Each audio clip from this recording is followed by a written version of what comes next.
Shana Tova.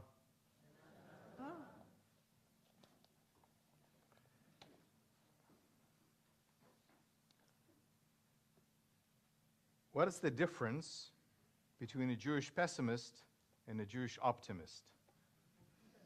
Not much. The Jewish pessimist says things can't possibly get any worse. The Jewish optimist says, sure they can.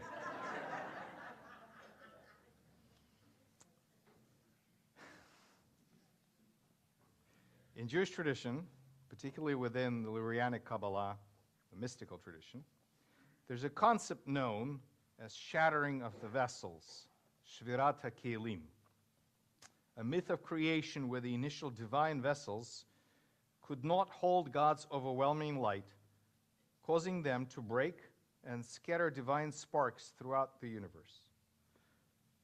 By practicing mitzvot, practicing commandments, and engaging in acts of love and chesed, individuals can mend the world and raise their lost sparks, thereby becoming a conduit for divine presence and fulfilling their spiritual purpose, becoming vessels of love and light.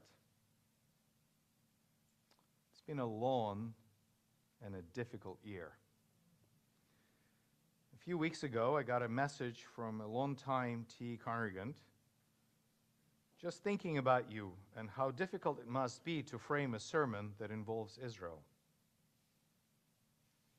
To be honest, in the few weeks that have passed since this brief message, I can now easily add a number of other topics, all of which could be a good subject for a sermon in any given year, that are getting increasingly hard to frame as a message for high holidays, Israel being but one of them.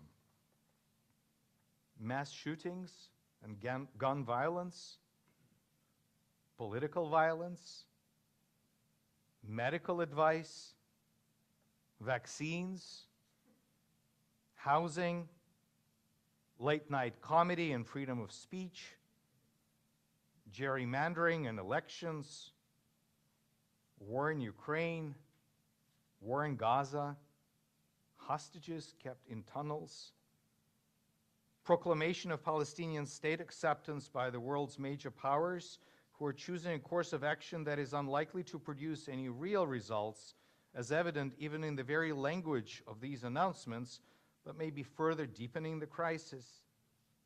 The abhorrent speech of a number of Israeli politicians, not to mention the actions of the government that is choosing to ignore the demands of much of Israeli society, who plead for an end to war and last-ditch attempts to save the hostages while they're still alive, in favor of trying a more hardline negotiation tactic combined with military action. And just in the last 72 hours, a current strong possibility of a deal on the table that could actually end this war and bring our hostages home. The horrendous, deadly attack on the Church of Latter-day Saints in Michigan in the middle of a religious service. The shutdown of the government that began today with massive untold impacts all across our nation. At this point, I'm guessing you will not be surprised that I had to rewrite this passage almost every day this past week, including this afternoon. And chances are, it already needs updating. I struggle with my sermons because I want to make sure that I navigate all of the complex questions I address with integrity, honesty, and authenticity, as much of it as I can muster. It's part of an agreement between us, a sacred covenant. You allow me to be a rabbi and teacher, and I attempt to speak from the heart to the needs of the moment and to all of you. The hardest part of the last 2 years for a great many of my colleagues has been the realization that some of our people are no longer satisfied with the idea that we can be challenged from the bima by views or positions that we do not agree with or are perhaps uncomfortable with. That unless the rabbi speaks in ways that fully resemble their thinking, well, they can't be their rabbi, or the synagogue cannot be their community.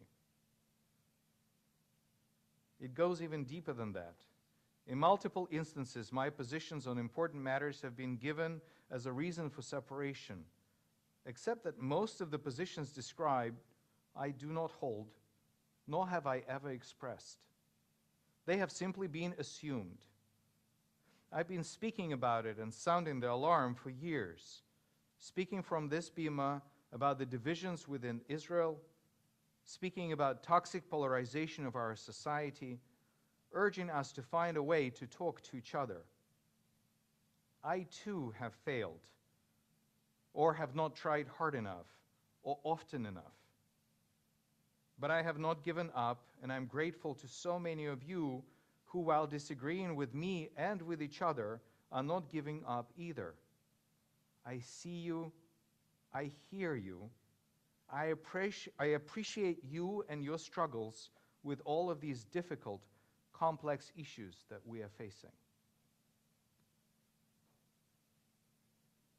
I buried my father 6 months ago, after nearly 2 years of intense battle with lung cancer. This loss has impacted me greatly as I slowly journey through various stages of grief and coping. I've been moved by so many messages of support that I continue to receive, and I appreciate the love and the care very much. I have been welcomed into the club which so many of us are a part of, an inevitable part of life. As time goes on, I struggle a little less with the daily interactions that begin with, "How are you?" But it has not been easy. Do I politely nod and say, "I'm okay"? Or do I lift up the curtain of privacy ever so slightly and let others know that I'm struggling? I've also found that dealing with a profound personal loss means that some of the other big struggles that we are all experiencing are moved to the back burner. I, of course, am impacted by the state of the world and the state of our country, but they register a little lower on my overall state of mind. Just the other day, a person swimming in the lane next to me said hello. I do not know her name, but we know each other in the way that many regulars know each other. We see each other from time to time. We checked in, "How are you?" And both gave a vague enough answer that indicated that we're really overwhelmed by the world and by this moment. For me, it was also an acknowledgement that is all too familiar to my colleagues this time of year. With Hagim approaching, there was so much to do, prepping and writing and editing sermons and getting the school year off to a good start and planning for an exciting year ahead. As I was thinking about that interaction, I realized that I don't actually know what pained this kind woman. What was the distress she communicated to me about? Was it a political statement? Or the worry about some of the things going on in our country? Was it the plight of strangers in our midst? Was it the recent murder of Charlie Kirk and the incredibly polarizing response to that moment? Or was it the ongoing strife in Israel and Gaza? Or was it the thought of hostages enduring over 700 days in brutal captivity whose time is running out? Or was it perhaps a personal loss that I was not aware of? I nodded understandingly and proceeded to swim, a much-needed reprieve from the world and an opportunity to take care of my body and my soul. In this brief interaction, I can be forgiven for not digging deeper to figure out exactly what was ailing her. But in our daily lives, in our relationships, what do we do in moments like this? And perhaps more importantly, what do we do with the pain of others that, as it may turn out, relates to something other than what we are pained about in this moment? The story is told of one of the great Hasidic rabbis in the late 1700s, Rabbi Moshe Leib Erblich, known as the Sassover Rav. You may have heard me quote it before. The Sassover Rebbe enters an inn and sits beside two local peasants. As the two peasants sit at the bar and drink, they begin to fall into a drunken stupor. One turns to his fellow and says, "Tell me, friend, do you love me?" And the other responds, Of course I love you. We're drinking buddies. Naturally I love you. Then the first one says to his friend, then tell me, friend, what causes me pain? How should I know what causes you pain? I'm just your drinking buddy. If you loved me, you would know what causes me pain. It is told that from that day on, every time the Sasover Rebbe taught, he taught his students that to love another human being means to know what causes them pain, to know what makes them suffer, to know what makes them hurt. And it is a small step from knowing what it is that causes someone's heart to break, to feeling mobilized, to do something to alleviate the pain. The world is hurting. Our country is hurting. Our people, Jews all over the world, are hurting, still reeling from the brutality of October 7th and the world's response to Jewish suffering, the denial of our humanity. Israel is hurting, torn apart by incredible strain of war and hostages and the impossible decisions facing so many virtually every day. Gaza residents are hurting, trapped in the horrendous reality of war between the brutal oppression of the genocidal Hamas regime and the brutal war that Israel is waging against Hamas. For quite some time now, I have felt that I am most wary of people who seem to be 100% certain that they are the only ones who know the truth.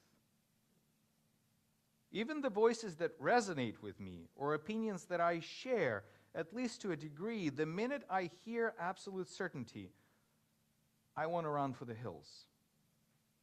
In a recent op-ed, Yossi Klein Halevi, an author and a journalist and a Hartman Fellow that many of us have studied with and from, expressed it most eloquently.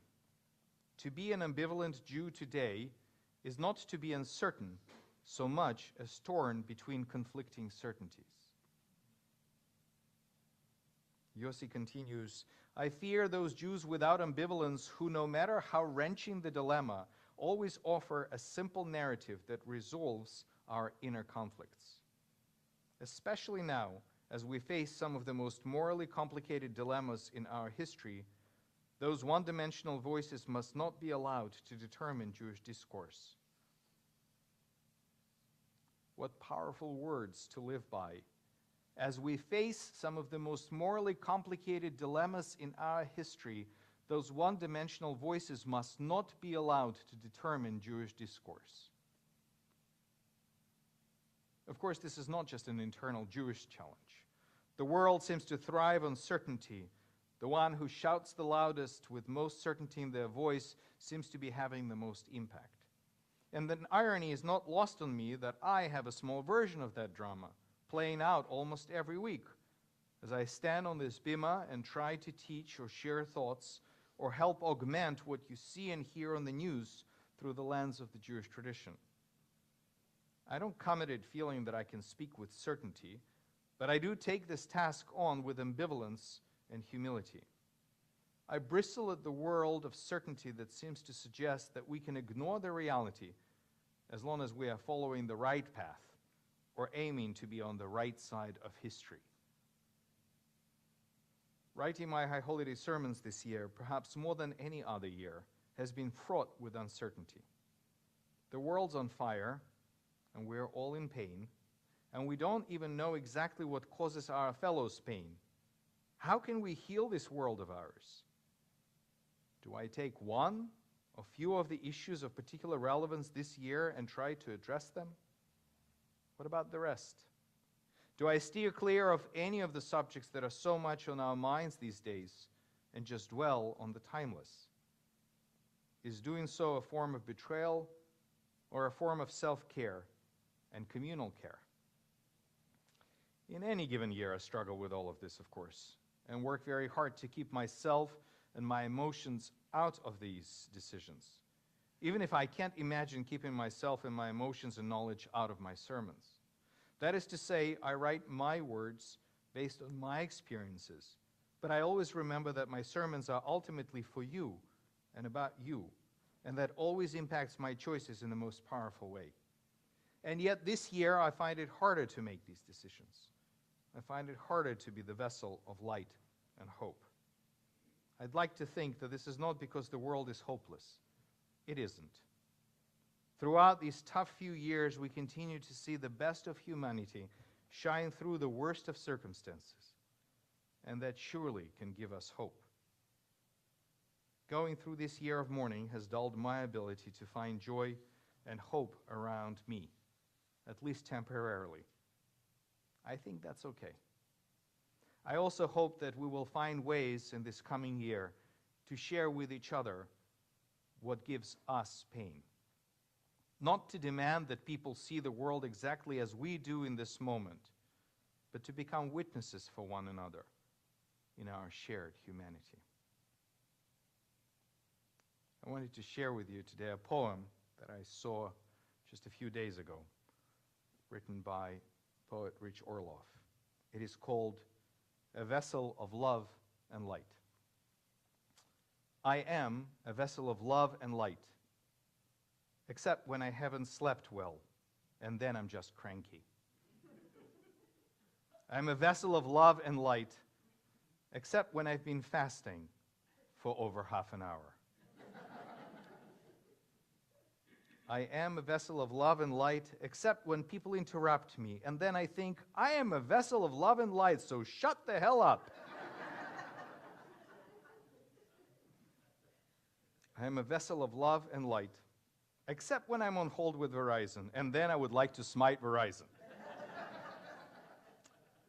I'm a vessel of love and light, but sometimes when I see another vessel of love and light, I get vessel envy.